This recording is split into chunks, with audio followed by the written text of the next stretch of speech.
Bangladesh premier league BPL এর পর আরো একটি টি-20 টুর্নামেন্ট চালু করতে যাচ্ছে Bangladesh cricket board BCB.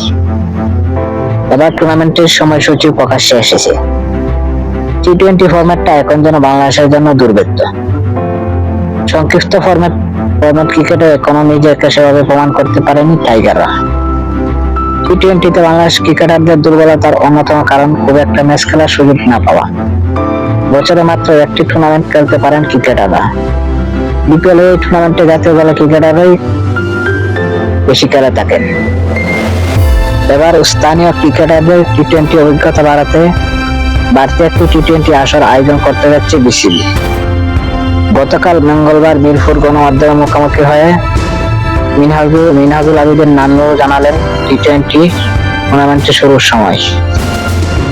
Nannu বলেন, হাই পারফরম্যান্সের অনুশীলন চলছে, সঙ্গে টাইগার্সের প্রোগ্রাম চলছে। এটার সঙ্গে কিছু কাজ করছি এনসিএল জাতীয় লিগ নিয়ে। এনসিএল এর টি-20 হবে ডিসেম্বরের 5 থেকে 17 তারিখ পর্যন্ত। 8 দলের এই আসরে প্রতি দল একে অপরের সঙ্গে একটি করে ম্যাচ খেলতে পারবে। সেই হিসাবে প্রতি দল মোট 7টি করে ম্যাচ পাচ্ছে। ফাইনালিস্ট 2 দল পাবে 8 ম্যাচ।